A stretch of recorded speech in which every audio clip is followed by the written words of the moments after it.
भाई सबको हाथ जोड़कर प्रणाम। 25 तारीख है आज।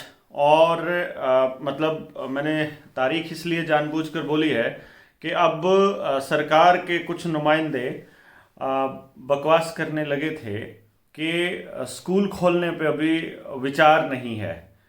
लोगों ने बैनर उठा लिए, झंडे उठा लिए, सरकारों से सवाल पूछना शुरू कर दिया। और उसका नतीजा ये हुआ कि फिर से बयान आता है किसी कंपनी के दलाल का कि हम 28 तारीख से स्कूल खोलने वाले हैं। कोई बोल रहा है हम 1 फरवरी से स्कूल खोलने वाले हैं। और फिर ये बोलते हैं कि जिन्होंने दोनों खुराक ले रखी है उनको एंट्री दी जाएगी। हमें पता है ये न्यू वर्ल्ड ऑर्डर का खेल है। हमें पता है कि आप हमें प्रोग्राम करने की कोशिश कर रहे हो। हमें सब मालूम है तुम्हारा प्रोपेगेंडा। लेकिन याद रखो, इन प्राइवेट फार्मा कंपनियों के दलालों, एक बात समझ लो, ये नहीं चलेगा अब। जनता सरकार बन चुकी है। जनता सरकार मोर्चा बन चुका है। सारे समाज के लिए काम करने वाले संगठन उसमें साथ आ रहे हैं। और जो बाकी रह गए हैं वो भी साथ आएंगे, क्योंकि ये किसी का संगठन नहीं है। कोई संगठन नहीं है जनता सरकार मोर्चा। ये अपने आप में उन लोगों की आवाज उठाने के लिए तैयार एक प्लेटफॉर्म है जो किसी एक खास मुद्दे पर बात करने से हिचकिचाते हैं या जो उनका एरिया ऑफ इंटरेस्ट नहीं है। जैसे हम आपको बता देते हैं, किसान संघर्ष समिति में और जिस तरह से अपने कामों को आगे बढ़ाया है विकास सीसर भाई ने, उसके हिसाब से आपको समझ में आना चाहिए कि ये किसान सरकार जो एक नारा दिया था उन्होंने, आपको याद होगा बड़ौदा के अंदर, तो वो किसान सरकार का मतलब ये है कि किसान बताएगा सरकारों को कि आपको क्या करना है, कौन से डिसीजन लेने हैं, आप नहीं बताओगे जबरदस्ती। इसी तरह से पगड़ी संभाल जट्टा करके जो हमारा किसान संगठन है, उस संगठन ने आह्वान किया है कि 7 तारीख को हम लोग मुख्यमंत्री के शहर चलेंगे, उनकी विधानसभा में चलेंगे, करनाल में डेरा डालेंगे, पक्का डेरा डालेंगे। जिस तरह से ट्रैक्टर ट्रॉली लेकर के दिल्ली के लिए चले थे, ऐसे ही करनाल के लिए किसान जाने वाले हैं, जिसमें अभी तक के जितने पेंडिंग मुआवजे हैं उनके बारे में बातचीत होगी कि वो हम सबको दिया जाए। तीसरा, जितने भी किसानों के मुद्दे हैं, चाहे ट्यूबवेल कनेक्शन ना देना हो, बिजली के बड़े बड़े बिल हैं, उनके कर्ज माफी से रिलेटेड जितनी बातें हैं, वो सारी चर्चा होंगी वहां पर। तो आप लोगों से यह भी गुजारिश है कि किसी भी ऐसे संगठन को अकेला नहीं पड़ने देना है जो समाज की बात कर रहा है। ये जो राजनीतिक पार्टियों के मुखिया हैं, जो आजकल प्राइवेट फार्मा कंपनियों के दलाल बने हुए हैं और इस फर्जीवाड़े के अंदर सरकार के साथ खड़े हैं, आप देखिएगा, कांग्रेस के भूपेंद्र सिंह हुड्डा भी नहीं बोलते, शैलजा भी नहीं बोलती, सुरजेवाला के भी सांस नहीं निकलती, इनके आका जो है राहुल गांधी भी चू नहीं करता। इधर से आम आदमी पार्टी का केजरीवाल भी राक्षस बना हुआ है। वो कह रहा है उन राज्यों में जाकर के कि जो हमने दिल्ली में किया वो हम आपके राज्य में भी करेंगे। तो दिल्ली में तो तुमने 2000 का चालान किया हुआ है खुली हवा में सांस लेने का, तो क्या तुम उन राज्यों में भी बंद करने वाले हो जिन राज्यों में आज खुली सांस ले रहे हैं वो लोग? इस बात को समझने वाली बात होगी। ये आप इस बात को समझिएगा, आप लोग जो भी वोट करने जा रहे हैं इन राक्षसों को, वो इस बात पे जरूर गौर करिएगा।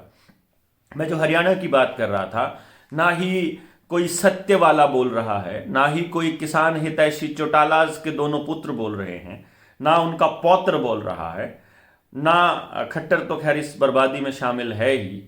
खट्टर और उसके सारे मंत्री इसमें शामिल हैं ही। आप देखिएगा भजनलाल के परिवार भी नहीं बोल रहा। बंसीलाल के परिवार में तो उनके गढ़ में, जो उनका गढ़ है, तथाकथित गढ़ है, वहां हम लोग गए ही थे।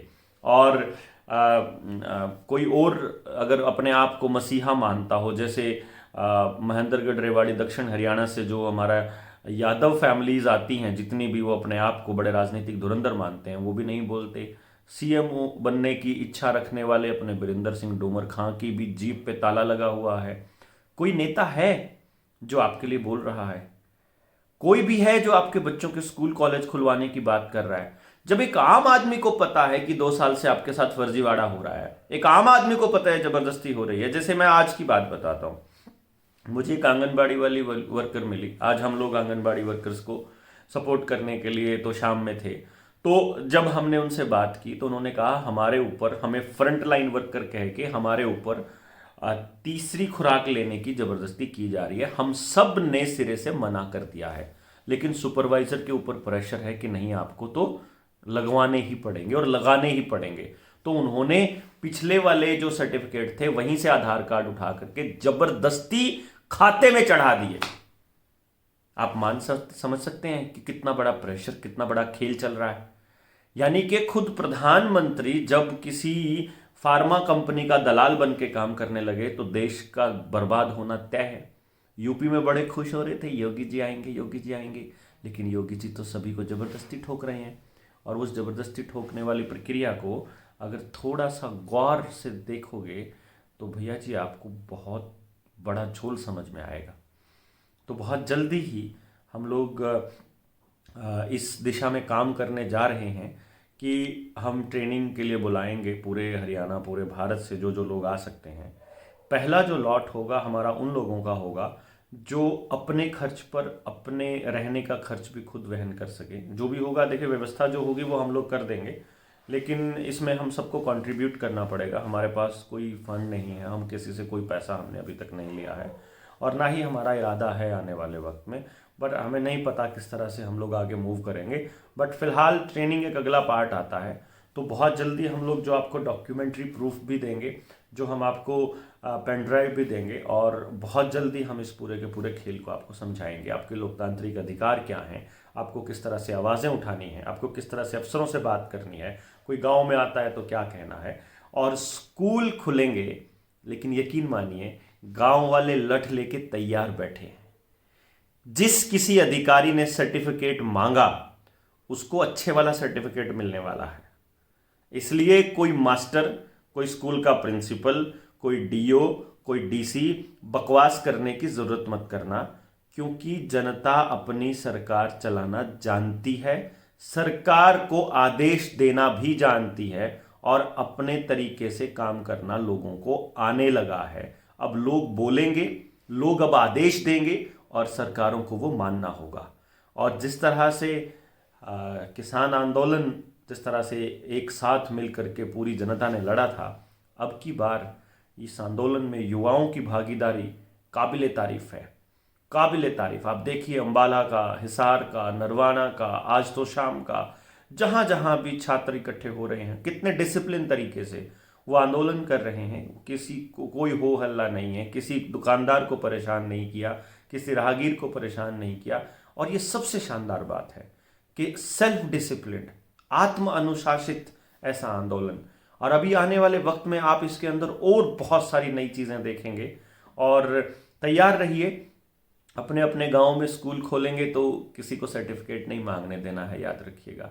और तीसरी डोज आप खुद समझदार हैं, क्योंकि चौथी भी आएगी, छठी भी आएगी, नौवीं भी आए, नौवीं तो नहीं पता, 8 का तो सरकार ने बोला है, उनके रजिस्ट्रेशन पोर्टल पे है। साइड इफ़ेक्ट के बारे में कोई नहीं बता रहा है, साइड इफ़ेक्ट को डाउनलोड कर लीजिए, किसी को चाहिए तो व्हाट्सअप करके मांग लीजिएगा। व्हाट्सअप चेक नहीं कर पाता हूँ, I am really sorry for that. मैं उसके लिए माफ़ी मांगता हूँ आप सबसे कि मैं पूरी तरह से नहीं कर पाता हूँ। लेकिन आप ही सोचिए कि उठते ही फ़ोन कॉल्स आने शुरू होते हैं, फिर लोगों से बातचीत करनी होती है, फिर गाँव में जाके बात करनी होती है, फिर मीटिंग्स करनी होती हैं, फिर ट्रेनिंग के लिए भी बातचीत रहती हैं, फिर अगले शेड्यूल्स भी बनाने होते हैं, और फिर मतलब रात हो ही जाती है। किसी भी व्यक्तिगत ज़िंदगी ख़त्म हो चुकी है। आप इस बात को समझिएगा कि अगर मैं आपकी बातों का जवाब नहीं दे पाता हूँ कुछ लोगों को, तो मैं इकट्ठा जवाब देने की कोशिश करूँगा। लेकिन जितने जवाब देता हूँ रात भर में, जितना भी टाइम मिल पाता है, उससे ज़्यादा के सुबह हो जाते हैं, तो उसके लिए मैं माफ़ी। लेकिन आपसे फ़िलहाल इतना ही मैं कहना चाहूँगा कि स्कूल खुलेंगे, आपका जो संघर्ष है वो रंग ला रहा है, और इस संघर्ष के लिए आप सब बधाई के पात्र हैं। बहुत शानदार, पूरा भारत हरियाणा की तरफ देख रहा है, और मुझे लगता है भारत के लोग अब पूरे देश को, भारत के लोग हरियाणा से सबक लेके अपने लोगों के साथ हो रही ज़बरदस्ती के खिलाफ लड़ाई लड़ेंगे। आपने वो ज़बरदस्ती वाला वीडियो देखा होगा ना, वो अगला स्टेप आपके साथ होने वाला है।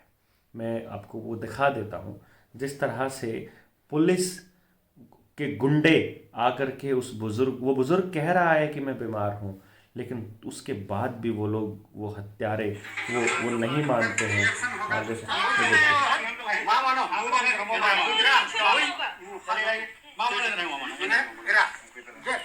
अगर कुछ हो जाएगा तो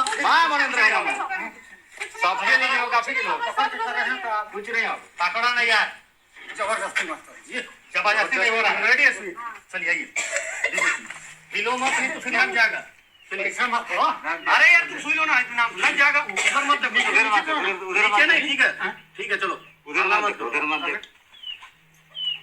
इनके लिए रिएक्शन नहीं होना चाहिए, नहीं होगा, कुछ नहीं होगा, खिलाना नहीं उसको, पकड़े रहो बस, हम लोग लेके तू सब घूम रही थी तो रिएक्शन, अरे भैया ब्लड प्रेशर कुछ नहीं है, किसी तरह कोई बीमारी नहीं है, कुछ नहीं है, ताकत वाला है, तो देखिए ये बोलते हैं ताकत वाला है, इसका रिएक्शन नहीं होगा।